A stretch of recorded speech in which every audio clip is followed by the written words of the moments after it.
Baik, assalamualaikum warahmatullahi wabarakatuh. Jumpa kembali di channel Anggawin. Kali ini kita akan membahas tentang sumber-sumber apa saja yang bisa dijadikan ide untuk menulis makalah, ide untuk menulis skripsi, ide untuk memulai penelitian. Bahan ini saya rangkum dari IA Scholarships. Yang belum tahu IA Scholarship itu adalah lembaga bawah pengasuhan Profesor Irwan Abdullah dari UGM yang membahas tentang seluk-beluk kajian penelitian dari yang level Sinta 5 sampai Scopus, cocok bagi adik-adik sekalian yang ingin belajar menulis dari level yang paling bawah. Langsung saja, ketika kita ingin menulis skripsi ataupun penelitian, kira-kira berangkat dari mana? Nah, ini pertanyaan besar ya. Kalau kita ingin memulai penelitian tindakan kelas, idenya dari mana? Nah, setidaknya ada 7 prinsip atau 7 faktor yang bisa kita gunakan untuk menulis skripsi. Yang pertama, yang sering saya lakukan ketika saya tidak punya ide menulis adalah melihat perkembangan isu-isu pendidikan di artikel jurnal. Perkembangan isu-isu pembelajaran di artikel jurnal, baik jurnal yang bersinta 1 sampai 5. Sinta itu sendiri adalah peringkat klasemen terkait dengan jurnal-jurnal yang berkualitas maupun yang tidak. Jurnal yang berkualitas di tingkat nasional biasanya pada level jurnal Sinta 1, kemudian disusul jurnal Sinta 2, Sinta 3, Sinta 4 sampai Sinta 5. Kalau jurnal itu belum ada Sintanya, berarti belum terakreditasi atau masih dalam tataran masih pengembangan, masih baru, newcomers ya, masih belum banyak penulis-penulis yang berkualitas di jurnal tersebut. Nah, dilihat isu apa yang kemudian menarik di jurnal itu. Nah, strateginya seperti apa?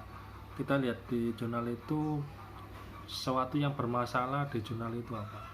Bisa dilihat dari mungkin aja teorinya kurang lengkap, metodologisnya tidak komprehensif dalam menganalisis penelitian yang ditulis dalam jurnal itu, analisisnya yang terlalu terburu-buru, atau kemudian melanjutkan penelitian dari seseorang yang kamu anggap menarik, kamu lanjutkan di tempat yang lain. Apakah cerita-cerita kesuksesan di jurnal itu bisa diterapkan di tempat yang kamu teliti? Ya, seperti itu.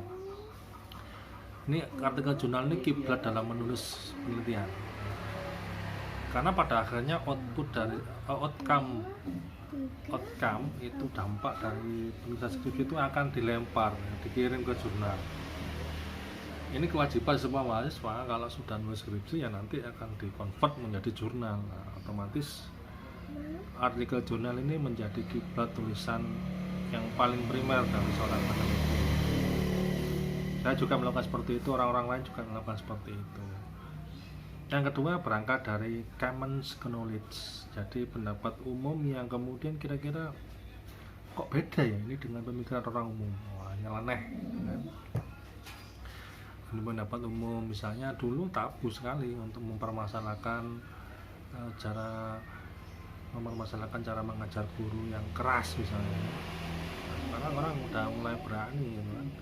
Kenapa orang sudah mulai berani untuk kemudian mengkritik kayak mengajar guru ya, terutama misalnya kiai ya, sesuatu yang nyeleneh. Kiai sekarang cara mengajarnya sudah mulai menggunakan YouTube, mulai media sosial. Kiai sepuh sudah mulai kemudian masuk ke dalam dunia digital.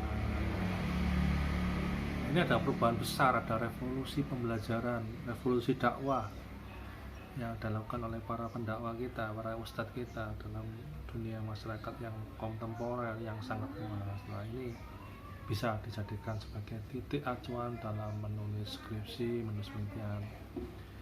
Digitalisasi pembelajaran juga penting untuk memulai menulis penelitian tindakan kelas. Apakah digitalisasi pembelajaran di saat pandemi COVID-19 saat ini mampu nggak diterapkan dalam protokol kesehatan yang sangat ketat misalnya seperti itu. Yang ketiga, berangkat dari data statistik, ya, misalnya dari nilai rapor dari 3 tahun sebelumnya ya. Apakah pembelajaran PG, pembelajaran SKI, kalau PAI ya, itu mengalami peningkatan signifikan nggak dari tahun ke tahun, dari semester ke semester. Nah, kalau terjadi peningkatan, wah ini strategi suksesnya apa kok terjadi peningkatan? Kalau terjadi penurunan, mengapa kok terjadi penurunan? Nah, berangkat dari situ.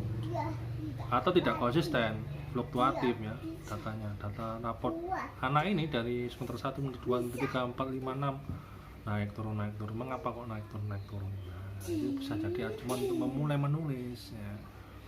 Atau data statistik tentang mungkin anak broken home ya, kesulitan belajar ya. Dari tahun 2020 angkanya 10, tahun 2021 angkanya naik lagi. Ini ada apa? Kamu koordinasi dengan guru BK gitu ya. Data statistik yang ada di sekolah, baik itu data statistik atau data kualitatif, hasil wawancara, hasil observasi, pengamatan kamu apalagi yang PKL. Nah, PKL ini mesti banyak data ini. Bagaimana melaksanakan pembelajaran daring, transisi pembelajaran daring ke tatap muka, kesulitannya apa, itu bisa ditarik menjadi awal untuk menulis skripsi atau PTK. Yang keempat, terkait dengan wacana publik ya, isu-isu hangat saat ini, apa yang lagi booming. Nah, sekarang tentang mulai penerapan pembelajaran tatap muka di masa pandemi COVID-19 ini, kesiapan guru seperti apa? Dulu tidak ada. Ketika kita melakukan pembelajaran tatap muka harus diiringi dengan protokol kesehatan. Ini tantangan, apalagi bagi guru-guru yang TK, yang PAUD, yang MI, yang notabene menghadapi anak-anak yang belum tahu tentang protokol kesehatan secara lebih komprehensif, lebih rinci. Tantangan untuk menanamkan nilai-nilai protokol kesehatan bagi anak usia dini ini juga menjadi isu hangat ya. Pelajar yang sering melanggar prokes karena ya tidak terbiasa dengan tradisi seperti ini, tradisi belajar seperti ini, tradisi belajar antara penggabungan blended learning antara pembelajaran tatap muka dengan digital, pembelajaran online bagi orang-orang miskin. Nah, ini kan isu-isu hangat yang perlu diperbaharui. Yang kelima, terkait dengan bagaimana kita bisa berangkat dari teks, dari nilai Al-Quran, hadis ya, menggali kembali nilai-nilai ajaran Al-Quran, mereaktualisasi kembali nilai-nilai ajaran Al-Quran hadis dalam dunia konteks yang nyata.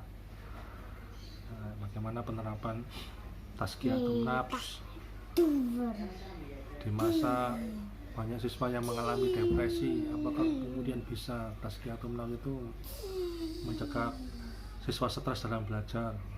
Maka dicarikan ajaran tazkiyatun nafs dan Al-Quran itu untuk direaktualisasikan kembali ya, seperti itu.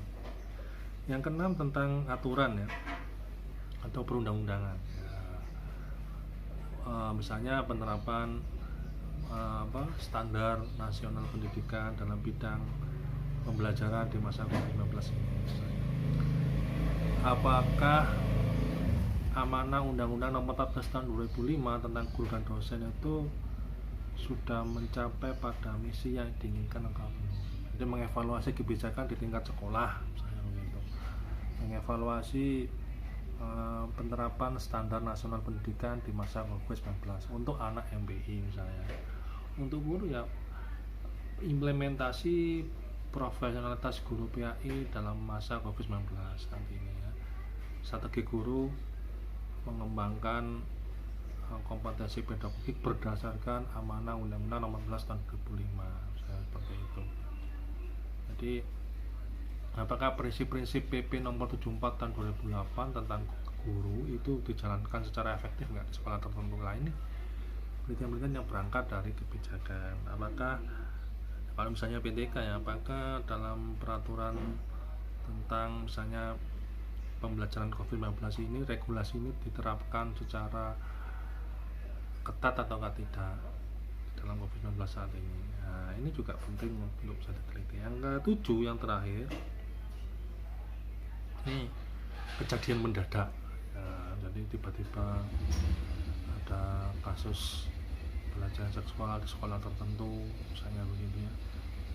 Kita kaji mengapa kok terjadi pelecehan seksual yang dilakukan oleh guru, yang dilakukan oleh sebagian oleh yai. Pemberitaan itu banyak. Ada unsur pelecehan di lembaga pendidikan Islam misalnya. Ada fenomena apa tiba-tiba lembaga pendidikan yang berdasarkan nilai moral dan nilai keagamaan kemudian melakukan kegiatan bullying atau perundungan atau kemudian pelecehan seksual. Nah, ini bisa menjadi alasan kita memulai menulis penelitian. Nah, 7 alasan ini yang paling pokok, yang paling sederhana ya, dalam memulai menulis. Jadi nggak usah bingung, Pak saya mau meneliti dari mana, Pak saya judulnya dari mana.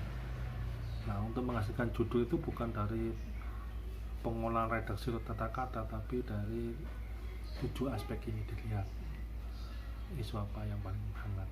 Ini juga bisa digunakan untuk lomba-lomba, untuk event-event, sehingga bisa memenangkan kejuaraan menulis atau meneliti. Saya sering juga melakukan seperti itu.